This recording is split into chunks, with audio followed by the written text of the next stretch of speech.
Welcome everyone, my name is Meza and this is a new series called Explorer's Guide to Ark, a series where we take Ark from the very beginning and play it through to the end in single player. We'll be starting off with a few episodes which focuses on explaining the basics of the UI, how to get set up on a local game, and how to survive your first days as a fresh survivor. Whether you're a new player of Ark or a seasoned professional, I hope you'll find something in the series that will be valuable to you, even if it's just giggling at my failures. Before we start, I need to mention this. Please do yourself a favor and install this game on an SSD. It will work on slower storage devices too, but if or when you venture into the land of modded, your load times will increase significantly. So let's just jump in. Once you start up the game, this is the screen that will greet you. If you're playing with a 16:9 aspect ratio, it would even look good. I'm on a 21:9 screen and that's why I have black bars on the side. Don't worry, the game itself won't have that. If you've been invited to this game by a friend who wants you to join them on their server, you want to click the Join Ark button. This opens up the server browser where you'll be able to search and find every non-single player server out there. However, you can only join servers that are either fully open or in which you're whitelisted or the ones that you know the passwords for. If you're in the market for some hardcore gameplay, the developers of the game run a bunch of servers which you can find under the official servers filter right here. Personally, I wouldn't recommend these for a new player as they tend to get a bit toxic, especially for the PvP ones. If you're looking to join a friend on a private server, you want to switch to the unofficial tab right here. Or if your friends are online right now playing the game, you can switch the friends filter here and it would show up the servers that they're on right now. If the server you're looking for has a password, make sure to tick the show password protected field here, otherwise you won't be able to see your server. Once you've found the server that you're looking for, just simply click on it and hit join. However, we're going to be playing single player, so we're going to get out of here and we're going to click host/local, which is the way that you're going to start a single player world. Now, Ark isn't really beginner friendly, I'll be the first to admit that. That's why I'm taking so much time to explain all of these screens. I know that this one in particular looks super daunting when you look at it for the first time, and frankly, due to their convoluted way of phrasing some of these settings, it never gets simpler, but let me explain it. On the right hand side is the mod manager. We'll be talking about this at a later time, but right now this series is going to be vanilla for a while. We might install some mods later on, but I want to show off what the base game is like before we do so. The middle section is where you select which map you want to play on. We'll be playing in story order, and that story begins with the island. For reference, the order is the island, scorched earth, aberration, extinction, Genesis Part 1, and eventually Genesis Part 2. I know that it's not how it shows up in the UI over here. Genesis Part 1 should be down at the very bottom, but hey, Genesis 1 is the new thing, so I guess it makes sense that they put it higher. And there's some custom marks as well, which are officially supported community created or community originated maps that you can also play as well. The left section is where you can set up how you want to experience the game. If you want to go completely official, you would think there's nothing to change, but believe me, there is something that you want to do. For starters, you want to have the difficulty level slider up to the maximum. And the second important thing that you want to untick is the use single player settings. You don't want that, at least if you want to play along with me or you want to experience the game as you would experience on an official server. You also want to make sure that the maximum difficulty setting is ticked. If you want to play along with me, there are still a few settings that you need to tweak. For starters, you want to have the taming speed up at 5.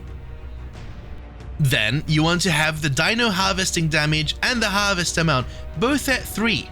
And if you want to have the same day-night cycle as I'm going to have, as a content creator, I've modified that a bit so that we have a bit less nighttime. You want to change these settings to these values right here. I'll dedicate an episode to all the settings and how to apply the exact same configuration that I have, but for now, let's just hop into the game and try to stay alive.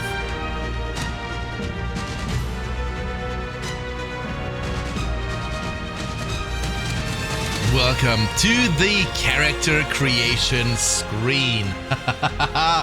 This is the place where you get to decide how you look for the rest of your adventures. Make sure to spend as much time here as you want, because this is the single point in time when you can decide how your character is going to look like, what it's going to be named, and so on. Now, you can spend countless hours of fiddling with this. These are self-explanatory. I'm not going to talk you over it. One piece of advice that I can give you is try and not make the character any taller than it is by default, because it would result in your head phasing through walls or whatnot. Unfortunately, the assets in the game are not prepared for taller characters. If you're fine with that, go ahead, but I'd recommend against it. It just doesn't look good. Here's my character that I came up with. You can hold left click and rotate this around. That's how you look at all the aspects. Or you can zoom in, zoom out with your mouse wheel. Or if you hold right click and drag down, drag up left and right, you can move your character and then you can zoom in wherever you want to zoom in. You can get very close and look into the nostrils. No. Oh god, I'm gonna have nightmares. But yes, I've created this character. And you notice, do we have a hunchback? Oh gosh darn it, which one is that? I don't know which one that is. I think it's this. No, no, that, oh wow, that's the one. Okay, so we're not gonna do that. All right, I'm gonna hit save a preset. This is gonna be called Meza. I'm gonna accept that, and now if I go randomize, make all sorts of funky characters, I can always go and come back to my own preset by loading it in, and that's what we're gonna get. Right, let's jump into the game. At least in the beginning of the series, I don't want to ruin the sensation of exploration for anyone who hasn't played the game before. So I'm not going to tell you what's on the map because we haven't discovered it yet in the series. All I'm going to say is that the word easy here and the hard at north, that's kind of true. You don't want to spawn north. Even as an experienced survivor, north is dodgy. So we're gonna go and we're going to be spawning at South Zone 1 just because that's the default. If you've missed this and you clicked on create new survivor straight away, that's where you're going to be spawning, and it's a safe location. All right, are you guys ready for your first day on the Ark? Let's get into it.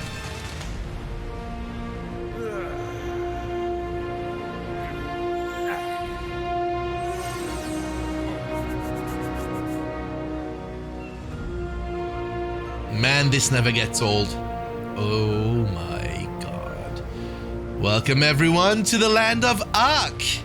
If you take a few minutes to look around, take a look to the left by using your mouse, take a look to the right, look up, look down, verify that everything's okay, nothing's trying to kill you straight away. Although, is that a shark right there in the river? Holy crap.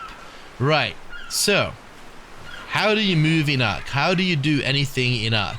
Well, for starters, to move forward, you press the W key like in any other game. Left, right, back, it's your regular controls. Sprinting is by holding shift. Jumping, you have the space bar. Crouch, you have the C. Prone, you have the X. I think I covered everything on the basics. If you want to go out into third person view, you scroll with your scroll wheel, and then you get into your first person view.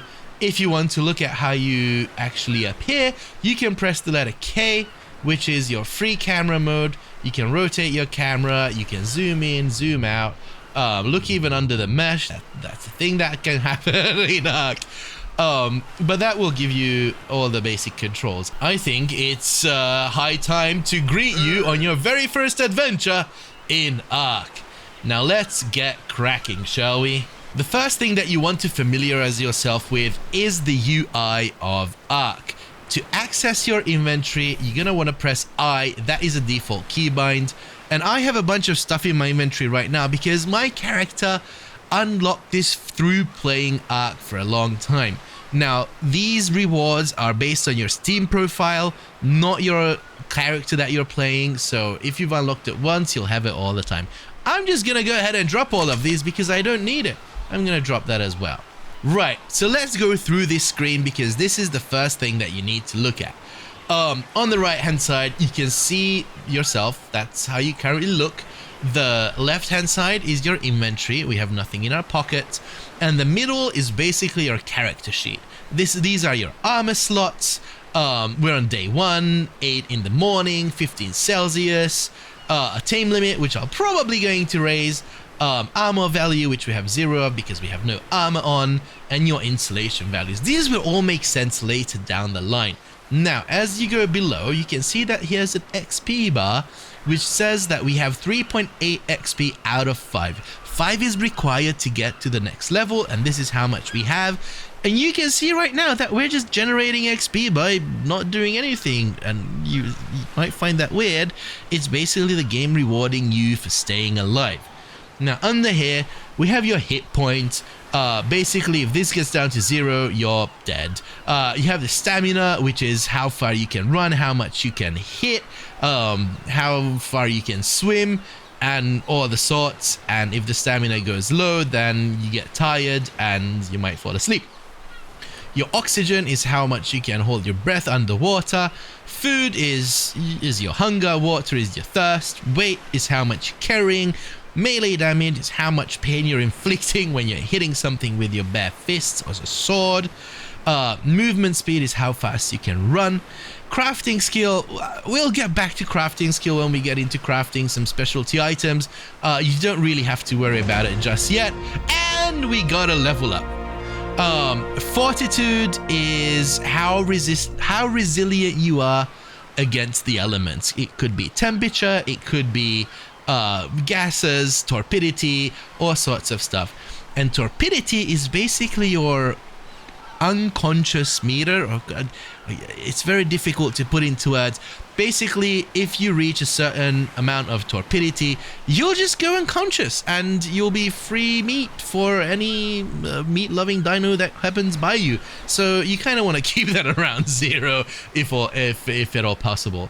Now, we have just leveled up by not doing anything. Yay! A lot of people prefer to put their first point into weight so they can carry a lot of stuff. My philosophy is I want to be able to outrun most of the danger. So I'll put a lot of points into movement speed in the beginning until we reach 116%, 116.5 to be accurate. So I'm going to put one into movement speed in a minute, going to click this. But first I need to mention that if you look onto the right hand side of the screen, you see the matching icons to all of these stats. So you have your health here, you have your stamina here, you have your hunger, water, weight, and this is the XP. The XP indicator is flashing now because we have a level up. So we can come in here and we're going to click this button. Once we click this button, we'll be navigating through to this second tab automatically, and I'll explain that when we get there. So let's click it. We're going to click the movement speed. And now we're in the second tab, which is the engram points. The engram points are your recipes that you can learn. This is how you figure out how to make stuff. Without learning a recipe, without learning an engram, the only way that you'll be able to craft something is if you find a blueprint somewhere out in the world, and we don't have any yet. So we're going to learn something. You can see that we have 8 engram points to spare, and we have 9 here that is offered to us. So I know that we need a hatchet, and I know that we're going to need a spear just to make sure that we can stay alive. We'll get back to that. Let's look at the other tabs. The tribe manager is not something you need to worry about in single player for a very long while. The cool thing about it though is that you'll have a log here. If some of your dinos die or something breaks, you see what happened to them. I recommend clicking this reverse order button, although you can't see what it did, but basically the most recent events will be on top if you reverse the order. The tame groups, we're not going to worry about until we actually have tames or groups of tames, but we're going to discuss this in depth when we get there. And then you have your explorer notes, which is fragments of lore scattered around the lands, and the aim of the game is to collect all of these, learn about the lore, learn about why you are here, who you are, what happened, and we're going to do that. We're going to explore it, we're going to find all the explorer notes, we're going to read all the explorer notes, and we're going to learn about Ark, about this strange new world. So let's get back into our inventory, because we need to craft some things. I would love to craft a spear, but we need wood for that, which is fine. To, you know, you would guess that you want to chop wood to get a spear, but that needs flint. So let's go and make a stone pick first. It needs stone, thatch, and wood. Now, it can happen that this view of what the crafting requirements don't show up. So when that happens, then this is toggled off. Now if I hover here, it's not there. Sometimes you accidentally turn this off. Don't panic. You just need to click this and then you'll find it. There's another view, which is the folder view, which organizes all of these recipes into folders so that you can actually find what you're looking for. Personally, I find this annoying. I usually turn it off, but hey, everyone's different. If this is better for you, feel free to turn it on. So let's go and actually craft a stone pick. We need stones, thatch, and wood. Right. How do you get stone? How do you get thatch? How do you get wood? Now, if you run around the world, basically, you'll happen upon things that you can harvest. If you're near something that you can pick up, on the right hand side of the screen, you're going to see this hand icon right here. See that? That means that you can actually pick something up. So whenever that's there, you press the use key, which is by default the E button, then you're going to pick something up. I can do it again. And just like that, I have 6 stone in my pockets. You can see that on the right hand or the left hand side. So run around, see if I can pick something more up. Like that. There we go. We have plenty of stone. Right. So now we're going to need wood and we're going to need thatch.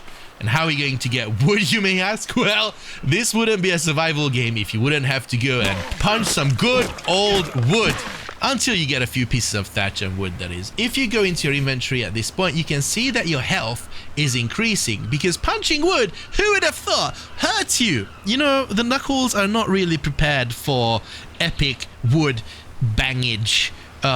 I'm just gonna stop talking now. Right, let's go and craft our first ever stone pick. Now, crafting it, there's a few different ways you can do this.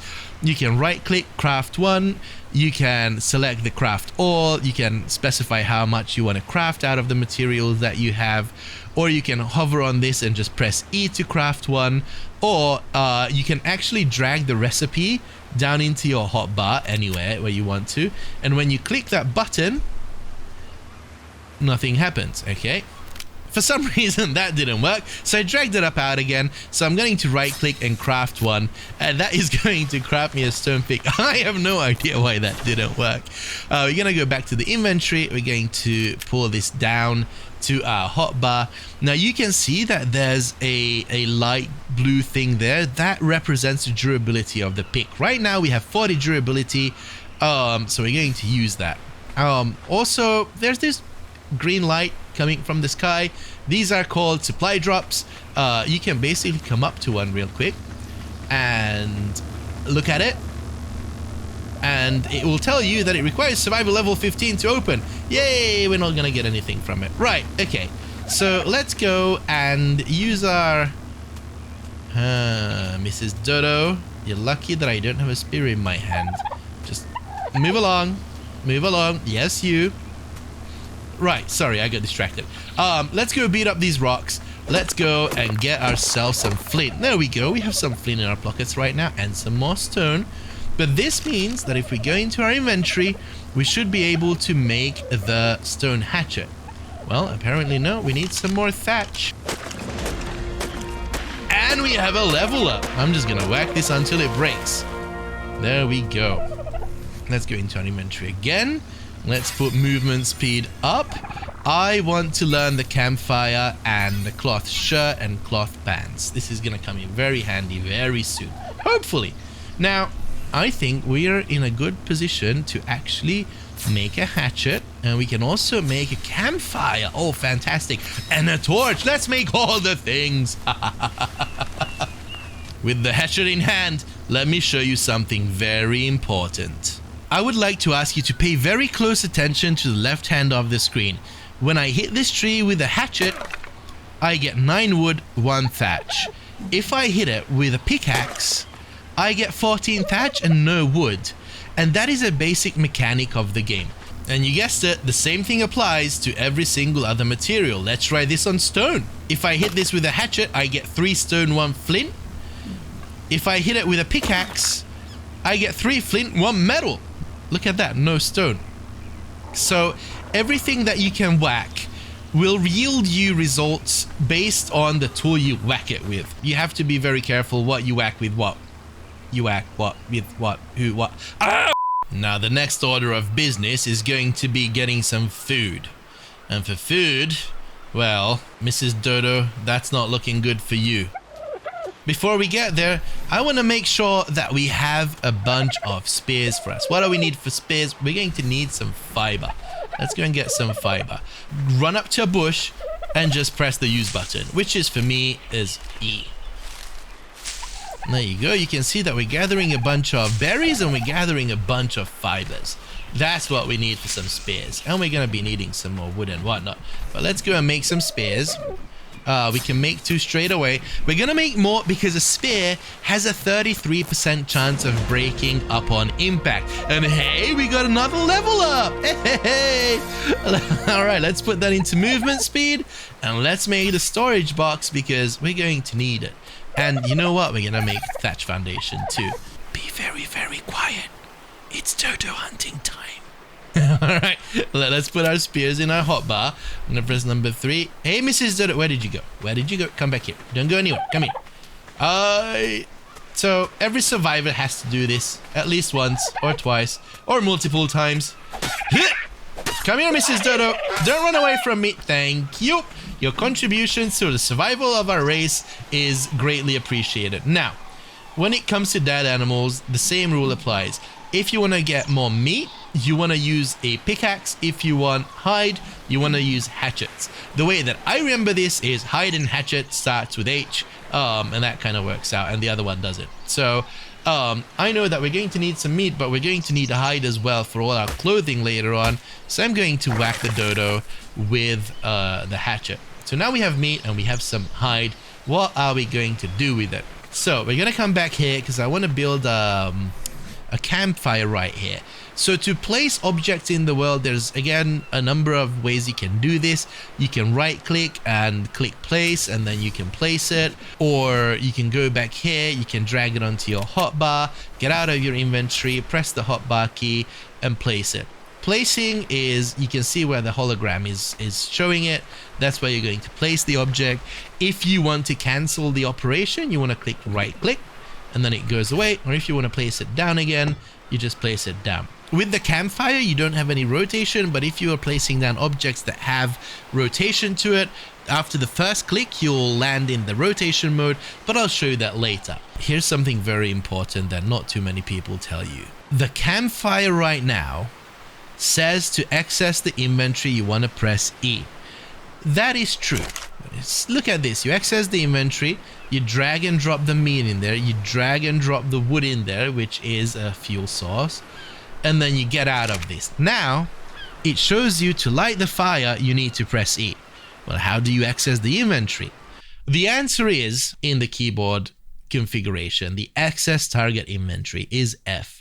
And this is very important. The game is not doing a good job telling you that unless you want to look inside your own pockets, you want to use this key. You want to use F. No matter what the UI tells you, you want to use F.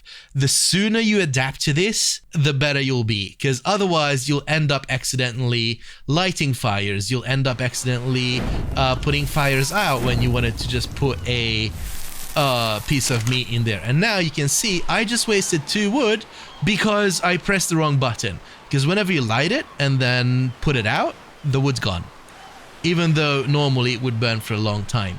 So instead of the wood, I'm just gonna put this thatch in. It works equally well. Light it up, and now if I hit F, I can go into the inventory of the campfire straight away. Right? That's how this works. Now let's see where we are at. So we can make ourselves a cloth shirt. That's great. Can we make ourselves pants? No, we need more fibers. Let's go and get some more fibers. We're almost at another level. That is really good because I want to learn some shoes and I want to learn the rest of my outfit. And then you can also see that the water is going down. Now, in order to drink in the game, what you want to do is you go ankle deep into any body of water and then you just press E. And then you'll drink. And you might pick up some stones in the meantime. That music always gives me the heebie-jeebies. That just means that it's noon and we have half the day left to actually figure out how to survive the night. So let's get cracking. Well, we can make ourselves a pair of pants. Putting things on has multiple ways that you can do. Again, you can grab and drag onto the appropriate slot and that'll work. You can right click and equip, or you can hover and press your use key. You can also just hover on this and press the use key to take it off and then put it back on.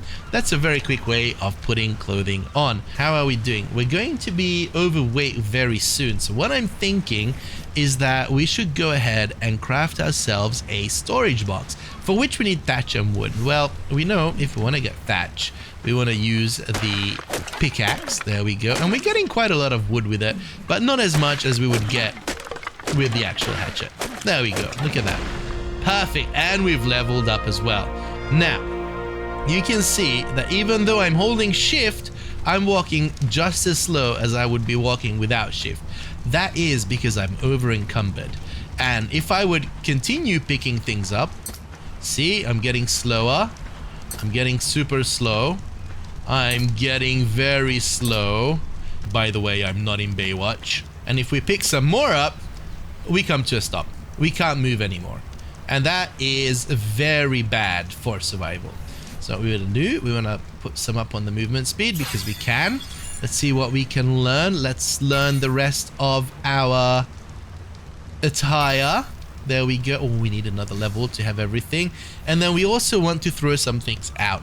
Now, I'm just going to right click and drop all of this stone, and then we'll be able to move again. Let's go and make ourselves one storage box. We might need two. We'll see. Let's go back to the inventory. I'm just going to hit E, and then I'm just going to place this down right here. Now, this is the rotation mode that I was talking about. After the first click, let me just put this down again. After the first click, you have the chance to rotate this around. And this is perfect. And then the second click is going to solidify it. In the base game, you have 30 seconds to pick something up that you put down. After that, you can only demolish it. With the settings that we've done in the beginning of the series, we can pick everything up forever. Editing Meza here, may I interject? We couldn't show off this setting because it's not on the UI, it's just in my configuration files. We'll cover this in the episode where I talk about every single customization that I've done to the game. And that's because, frankly, we're not competing with anyone. Having that limitation is, I don't know. I'm not a huge fan, especially in single player. So if you're like me, then just go ahead and keep it. If not, then go ahead and remove it, and then you'll have to demolish every item that you put down after 30 seconds, and you'll get half the resources back. Right, let's open up the inventory of this storage box. Even though it says E, I'm going to press F. That opens the target inventory, and I'm going to move over everything to here. I can do it by pressing the transfer all button, which would transfer everything, as you would expect. I could drag it, which would drag everything. I could shift drag it, which splits half the stack. Or what I prefer to do usually is I hold down T and move my mouse button over everything. T is basically to transfer the stack over to the other inventory. I usually spam it if I can and move my mouse around, and that is the quickest way of transferring something, barring the transfer all button. But it's that confirmation I don't want. Well, I just did a monologue without recording, so let me reiterate what I was talking about. Oh god, this is starting out well. We came and took a look at the campfire, which had 15 cooked meat in it. And then we were discussing the durability meter under all the consumables. And that's not a durability meter, that is a spoil timer. Every consumable has a spoil timer. And this means that the topmost item of the stack will spoil here in 4 minutes. It doesn't mean that the entire stack will go away in 4 minutes. It just means that instead of 14, I will have 13 cooked meat and 1 spoiled meat. Berries, they don't leave any spoiled residue behind. They just slowly get depleted from your pockets. We'll discuss how to increase the spoil timer at a later stage. But this is what you need to know. And if you end up with spoiled meat, don't throw it away. It's going to be useful. Just make sure to store it somewhere, and then it'll be fine. We were talking about these berries that you can pretty much eat the blue ones, eat the yellow ones, eat the purple ones, eat the red ones, And then if you read what the other two does, this one gives you food, you get stamina, and you lose torpidity, and it will dehydrate you. That is actually useful in some cases because, say, let's go into this view. Say I eat a single narcoberry, you can see that the torpidity goes up to 7.5. If we eat another one, it goes up to 15. Every narcoberry gives you 15 torpidity or 7.5 torpidity. And when you reach a certain level, you just pass out, and then that's it. And believe me, it's not just the narcoberries that can give you torpidity effect. It can also be other dinos. There are some creatures that actually will knock you out of your mount, knock you unconscious, and then happily eat your face. It's not really a comfortable feeling, trust me. Let's say we have some torpidity going on. Let's eat just 3. And we want to counter that. That's when the white berries come in handy. If I eat these, see what happens to my torpidity? It drastically plummets, but also does my water, just like this. So, you know, use it with caution, but it can come in very, very handy when you're out and about and exploring. Now let's go and replenish that water. We're going to stand in the water ankle deep, press E, and yeah, off we go. Let's put everything back over here. And the light is changing. I'm not sure what's going on. Is it a heat wave right now? I'm going to pull this down into my 9 slot. To figure out what's going on with the world, the easiest thing to do is to press the letter H. That is your extended HUD. You can configure this to be a toggle, or you can configure this to be a hold. You can see that the time is 15:16. Where we are, it's 10 Celsius, so it's the opposite of a heat wave. I'm guessing a storm is about to be rolling in. I don't know. It's kind of spoopy. Oh, and we have a guest coming in. Ladies and gentlemen, I think this is going to be our first encounter with a hostile creature. The Dilophosaurus is an annoying creature. They have an acidic spit, and if they target you with their spit, you'll be blinded for a minute, and you won't be able to see properly, and they can come up to you and they can munch on you. So we're going to do something to avoid their spit, which is going to be just stepping aside. Once they perch up to spit, then you can just step aside and they'll miss. But we're gonna see if we can kill it straight away, or it's gonna kill us. Well, are you guys ready? I am ready. I know. So we're gonna sneak up behind it and oh, it's a 140. No! Go it! No! Take that! No! Go it! No! We're gonna die. No! Not today, Mr. Dilophosaurus. No! See? Missed. No! Oh, no. Okay, so what you want to do when you're losing, you want to drag it from far away as possible from your own belongings. We did it! Oh my god, we killed it. Yes! Oh, and I'm feeling very, very blue. Hey, I got my spear back. Right, what do we want from this guy? Do we want more hide, or do we want more meat? I'm pretty good on food. I want more hide. I'm gonna use the hatchet. Give me some hide. Come on. Hello. Sometimes this happens. Then you need to shuffle left and right a bit. Alright, so we got some hide. We have our first kill. I can't believe it. Let's see. Let's put this away before something happens. Oh, we got some meat. Let's cook the meat. And see, here we go. Here's the spoiled meat that I was talking about. You want to hang on to these because they'll be very, very valuable later in the game. Let's put this in. Let's light the fire. Let's cook some meat. Hey, we're moving up in the world. Right, so far, I've showed you 2 ways to level up. One is by chopping wood, like so. And, well, okay, well, I wanted to keep this a secret, but I don't think we can. Everything poops. Even you.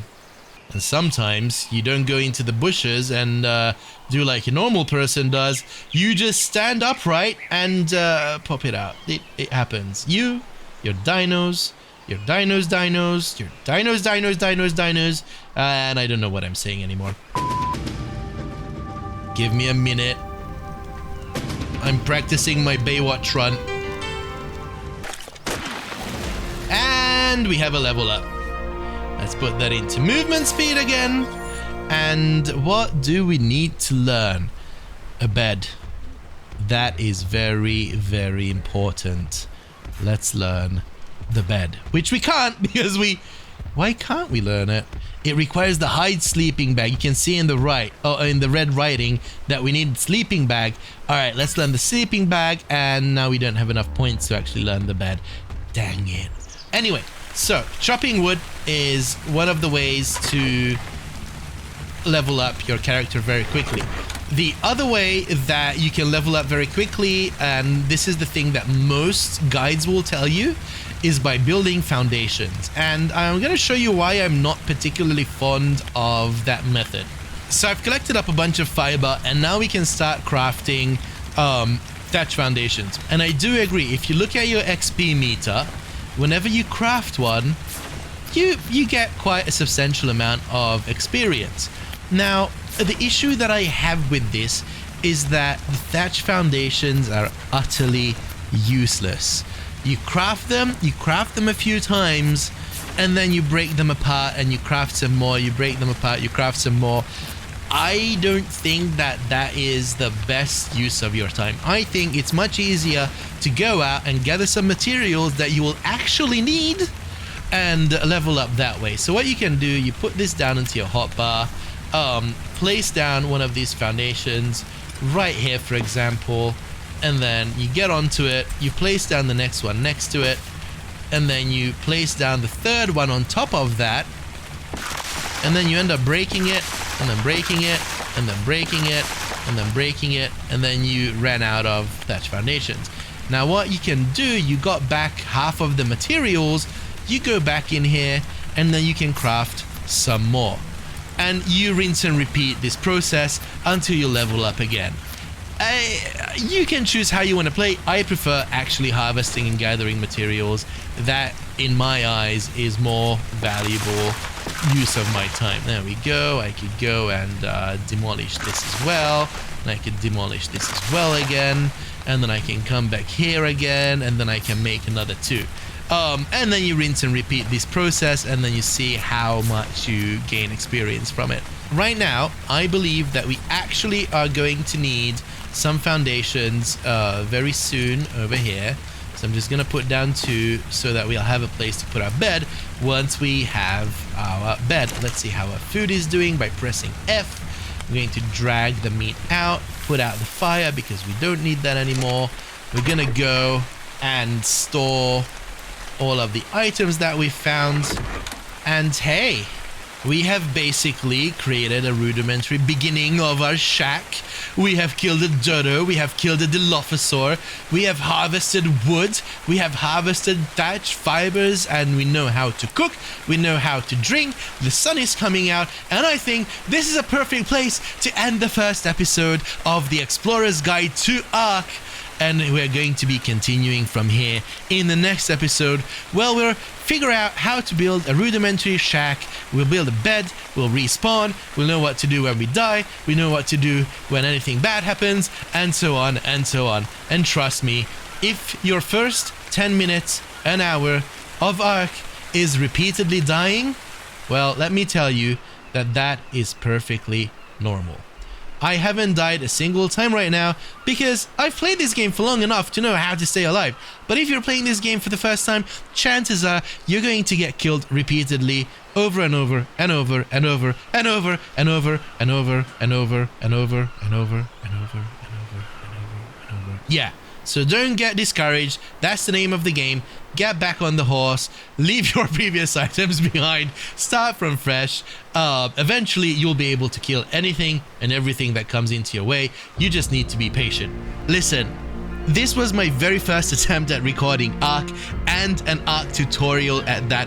I hope you've learned something from it. If you've enjoyed it, if you want to see more of this, tell YouTube by liking this video and subscribing to the channel. And especially if you stuck around for this long, I thank you from the bottom of my heart. Thanks for watching. If you have any questions, if you would like me to explain something even further, then let me know in the comments below. I'll be checking it and we'll be incorporating it into the next few episodes.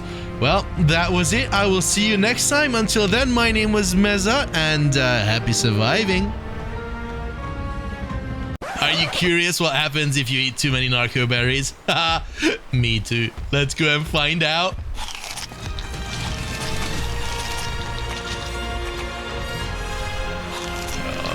feeling too good, Bob. I'm not feeling too good. What's gonna happen?